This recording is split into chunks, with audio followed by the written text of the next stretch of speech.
तो हेलो बच्चा लोग, कैसे हो आप लोग। आज शुरू करते हैं एप्लीकेशन ऑफ ट्रिग्नोमेट्री में। शुरू के देखो क्वेश्चन हो चुके हैं। क्वेश्चन नंबर 9 से स्टार्ट करना है। तो क्वेश्चन नंबर 9 सबसे पहले देखते हैं क्या है। तो आप अपनी एनसीईआरटी अपने पास रखिए, ठीक है। मैं क्वेश्चन एक बार इसमें से पढ़ लेता हूँ। The angle of elevation of the top of building from the foot of tower. देखो एक बिल्डिंग और एक टावर है। ऑब्वियस सी बात है कि दोनों क्या होगा, जमीन पे ही खड़े होंगे। तो एक मैं टावर बना लेता हूँ, एक बिल्डिंग बना लेता हूँ। यूजुअली देखो जो टावर होते हैं ना, जैसे कि आपने देखा होगा ये एयरटेल वाले टावर लगवाते हैं, जियो वाले टावर लगवाते हैं, और बड़े लंबे लंबे टावर होते हैं और बिल्डिंग थोड़ी छोटी होती है। तो मैं वही कर लेता हूँ, टावर में थोड़ा सा लंबा सा बना लेता हूँ और मैं बिल्डिंग थोड़ी छोटी बना लेता हूँ। लो जी, बिल्कुल बढ़िया, एकदम बढ़िया गुरुजी, एकदम बढ़िया। ये क्या है, बिल्डिंग है। ये क्या है, ये टावर है। इधर लिख देते चाहे अपन, ये है अपना टावर और ये है हमार बिल्डिंग, ठीक है। क्वेश्चन नंबर 9 है बेटा, एनसीईआरटी रखो अपने पास। Angle of elevation of the top of building from the foot of tower 30 और टॉप ऑफ टावर से फुट ऑफ बिल्डिंग 60, ठीक है। If the tower is 50 metre high, find the height of the building. देखो ये बेटा 50 metre दे रखा है, ये 50 मीटर दे रखा है, इसकी नहीं दे रखी है, एक्स मान लो आप। ऑब्वियस सी बात है। अब एंगल दे रखा है इसके फुट से इसके टॉप का, इसके फुट से इसके टॉप का। मतलब आपको ये वाले दो एंगल दे रखे बेटा जी, ये वाले दो एंगल दे रखे। ये देखो, ये देखो, ये देखो, एक 60 है और एक 30 है। तो ऑब्वियस सी बात है ये 30 होगा, ये छोटा एंगल दिख रहा है, और ये 60 होगा, ये बड़ा एंगल दिख रहा है, ठीक है ना। अब देखो इतना सिंपल क्वेश्चन, इतना इजी क्वेश्चन है कि क्या बताऊं इसका। क्वेश्चन में कुछ है ही नहीं, एक्स निकालना है और ये दिया हुआ है। तो आप पहले तो इसका नेमिंग कर लो, ए बी सी डी। देखो जरा ध्यान से सुनो, आपको क्या करना होता है, कॉमन चीज देखनी होती है जो कि दोनों में कॉमन हो। दोनों में कॉमन क्या है, ये बी सी। क्या कॉमन है बेटा, ये बी सी, जो बेस है वो कॉमन है।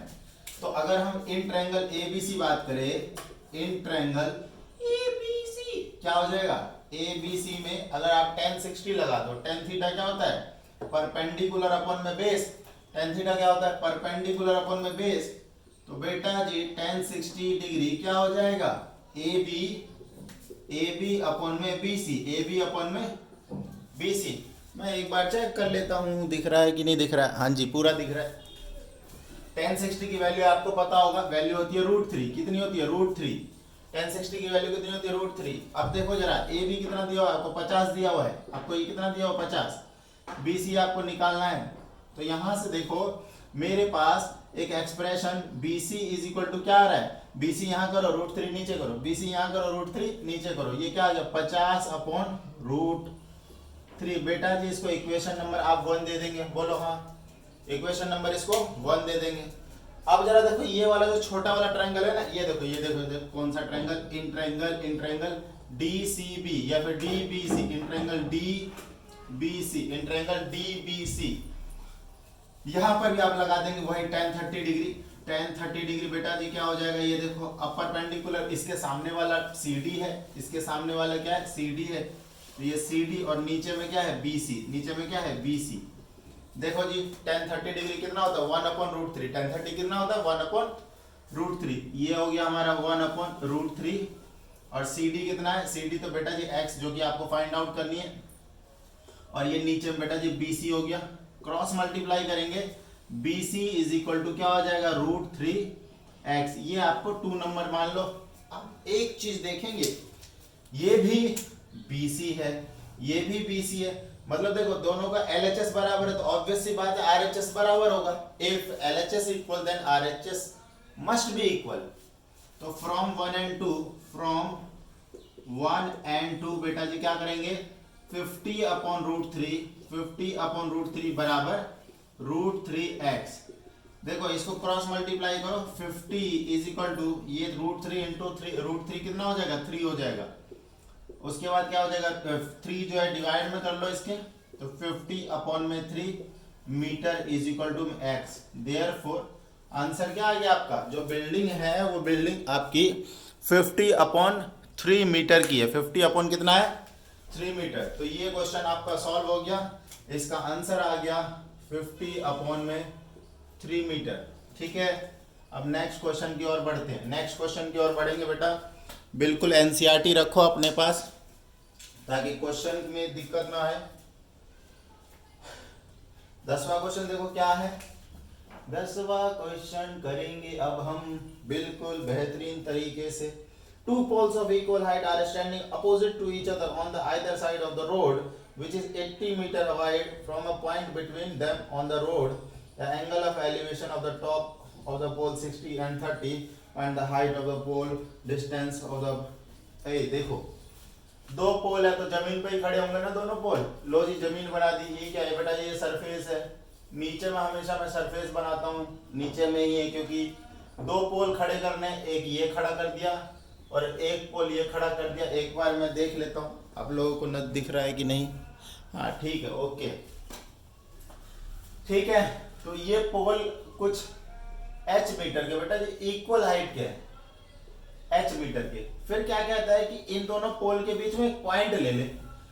हमारी मर्जी है, मैं यहाँ पे एक पॉइंट ले लेता हूँ। Late us suppose P point ले लिया मैंने।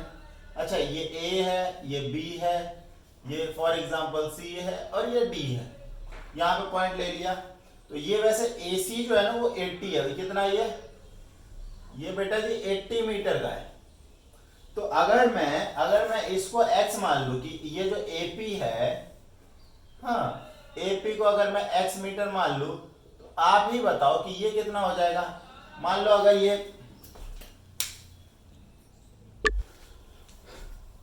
तो ये देखो दोनों के बीच का डिस्टेंस कितना 80 है। अगर इसको x मान लिया तो आप बताओ इसको क्या मैं 80 माइनस एक्स लिख सकता हूँ। 80 माइनस एक्स, अगर ये 20 होता तो बेटा जी 80 माइनस 20 नहीं हो जाता। तो यही है। तो आपको ये टोटल डिस्टेंस 80 दे रखा है। तो आपको निकालना है कि आपको तो हाइट निकालना है और ये x निकालना है, ठीक है ना। और एक यहाँ से देखो एक एंगल ये वाला दे रखा है, थोड़ा सा इसको अच्छे से बना लेते हैं। ये वाला एंगल है और एक एंगल बेटा जी ये वाला है। अभी देखो ये एंगल थोड़ा छोटा लग रहा है, ये 30 है और ये 60 है, ठीक है। यही दे रखा है, एक बार फिर से नजर मार लेते हैं। हाँ 60 और 30 दे रखा है, ठीक है। अब जरा देखो आपके पास दो ट्रायंगल दिख रहे हैं, एक तो ये वाला दिख रहा है और एक ये वाला दिख रहा है। आपके पास कॉमन क्या है, कॉमन h है। कॉमन तो यही है ना कि ये भी h है ये भी h है। तो आप इसमें ये निकाल लो और इसमें ये वाला निकाल लो, फिर दोनों को इक्वेट कर देंगे। देखो कैसे, इन ट्रायंगल BAP, इन बाप ट्रायंगल, कौन सा ट्रायंगल, बाप, BAP बाप, tan 60 क्या हो जाएगा h अपॉन में ये AP, h अपॉन में AP। तो h इज इक्वल टू क्या होगा AP इंटू tan 60। tan 60 होता है √3 और AP कितना x, तो √3x। ये आ गई आपकी फर्स्ट इक्वेशन। ना इन ट्रायंगल DCP, देखो ट्रायंगल भी DCP है भैया। In triangle DCP, deputy commissioner of police, tan 30 निकाल लेंगे यहां पर h upon 80 minus x. tan 30 क्या होता है 1 upon √3 h upon 80 minus x. अब यहाँ पे क्या करो, क्रॉस मल्टीप्लाई कर दो। तो h की वैल्यू कितनी आ गई, देखो h की वैल्यू आ जाएगी 80 minus x upon √3, 80 minus x upon √3।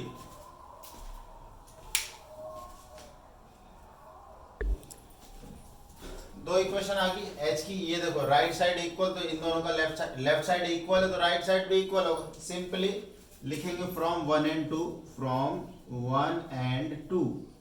देखो √3x इज इक्वल टू क्या हो जाएगा 80 minus x upon √3। Cross multiply कर दो बेटा, √3 को √3 से मल्टीप्लाई करें 3 आएगा। तो ये हो गया 3x is equal to 80 minus x. देखो x इस साइड में आ गया तो 3x प्लस x, तो 4x इज इक्वल टू 80। फिर x इज इक्वल टू क्या आ जाएगा 80 अपॉन 4, दैट इज 20 मीटर। तो यूं लिख देंगे भाई इस पॉइंट से एक पोल तो 20 मीटर के डिस्टेंस पे है।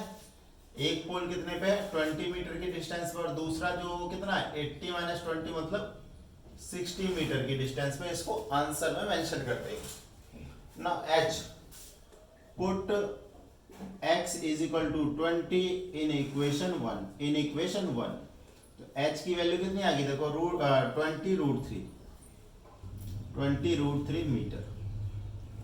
तो इस तरीके से h की वैल्यू भी हमारे पास कितनी आ गई 20√3 मीटर। मजे आ गए ना। देखो क्वेश्चन, नेक्स्ट क्वेश्चन की तरफ बढ़ते हैं। नेक्स्ट क्वेश्चन क्या है, a TV tower stand vertically.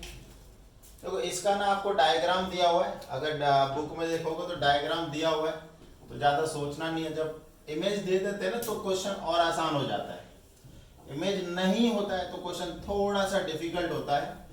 तो क्योंकि ये क्वेश्चन आसान है ना। देखो पहले तो मैं डायग्राम ही बना देता हूँ क्या दिया हुआ है, उसके बाद चर्चा करते हैं। ये धरती, और इस धरती पर एक ऐसे एक लाइट हाउस है, और लाइट हाउस से 1.1 मतलब शिप वगैरह होगा कुछ, ये एक बार अभी पढ़ेंगे। शिप पहले यहाँ पर था तो एंगल मतलब यहाँ पर कोई खड़ा है इस लाइट हाउस के ऊपर में, और वो ऑब्जर्व कर रहा है ना। इधर से कोई शिप आ रही होगी, एक तरह से ये पोर्ट है ना। पोर्ट पे यहाँ से कोई ऑब्जर्व कर रहा है 30 डिग्री का एंगल। फिर थोड़ी देर के बाद ये जो चीज, ये जो जहाज है वो यहाँ पर आ गया, और ये एंगल जो है अब 60 डिग्री का हो गया। ठीक है, तो ये जो है ये 20 मीटर चला है, ये 20 मीटर चला है। ठीक है ना, तो ये इस तरीके का है। अब जरा क्वेश्चन रीड करते हैं। A TV tower stand vertically on the bank of canal. ये टीवी टावर है ना। From a point on the other bank directly the angle of elevation of the top of the tower is 60 from another point 20 meter away from this point on the line joining. The angle of elevation of the top of tower is 30. Find the height of the tower and width of the canal. तो ये ना एक तरह से canal है, क्या है ये कैनाल है। ठीक है, तो आपको ये निकालना है और ये निकालना है। ठीक है, अब बाकी चीज क्या है और वो हमें कोई मतलब नहीं उससे। अब सिंपल सी बात है कि ये अब एक क्वेश्चन है एप्लीकेशन ऑफ ट्रिग्नोमेट्री का, और हमें इसको निकालना है। सबसे पहले बेटा जी एक चीज देखो, दोनों ट्रायंगल में, triangle ABC and triangle ABD, दोनों में कॉमन क्या है? दोनों में कॉमन है AB। तो सब दोनों से AB निकाल लो और फिर उसको इक्वेट कर देना। देखो कैसे, in triangle ABC tan 30 is equal to H upon में BC मतलब 20 प्लस एक्स, 20 प्लस एक्स। ठीक है, पूरा BC ले रहे हैं ना, यहां से लेके यहां तक। ये बेटा जी D है, ये क्या है? ये D। तो BC 20 प्लस एक्स, तो tan 30 कितना होता है √3, और ये जो है इधर से मल्टीप्लाई हो जाएगा तो 20 plus x is equal to H। आगे इसको बेटा जी इक्वेशन नंबर 1 रखेंगे आप। नाउ मेरे प्यारे बच्चों, in triangle ABD, in triangle ABD बात करेंगे तो ये tan 60 हो जाएगा बच्चा लोग। तो ये H अपॉन में x, तो यहां से कितना आ गया? ये देखो ये वैल्यू होती है इसकी। अच्छा एक चीज, tan 30 की वैल्यू बेटा गलत लिख दिया यहाँ पे, 1/√3 था। ठीक है, ओके। tan 60 की वैल्यू √3, तो ये हो गया √3x। ठीक है, √3 इंटू एक्स। तो ये आ गई second equation from 1 and 2, from 1 and 2 दोनों को इक्वेट करो क्योंकि दोनों ही h के बराबर है। तो ये आ गया देखो 1/√3 20 plus x is equal to √3x। तो बेटा जी √3 इंटू √3 कितना हो गया? 3 हो गया है ना। मल्टीप्लाई करेंगे, क्रॉस मल्टीप्लाई, इधर बचेगा 20 प्लस एक्स और यहाँ पे हो जाएगा 3x। x उधर जाके माइनस कर दो तो 20 इक्वल टू 2x, और दोनों को 2 से डिवाइड कर दो तो tan is equal to x। जो x की वैल्यू मतलब केनाल की जो विड्थ है वो कितनी आ गई हमारे पास? 10 आ गई। कितनी आ गई? 10 आ गई। अब यही tan जो है पुट कर दो, चाहे इधर चाहे इधर। Put x is equal to 10 meter in equation let us suppose 2, तो h इज इक्वल टू 10√3 आ गया हमारा आंसर। बहुत प्यारा क्वेश्चन था और बहुत आसान क्वेश्चन था, इसमें कुछ नहीं है, बहुत इजी क्वेश्चन है ना। था एक और क्वेश्चन कर लेते हैं, क्वेश्चन नंबर 12 देख लेते हैं। इसके बाद जो है अगली वीडियो में करेंगे क्योंकि वीडियो जो है बहुत लेंथी हो जाएगी, और आपको बेटा जी मज़ा आ रहा है, चीज़ें समझ में आ रही है तो चैनल को जरा यार सब्सक्राइब करो, शेयर करो और लाइक करो वीडियो को, थोड़ी सी व्यूज वगैरह बढ़ाओ सो दैट कि मजा आए हमें भी और भी अच्छे से करवाने में।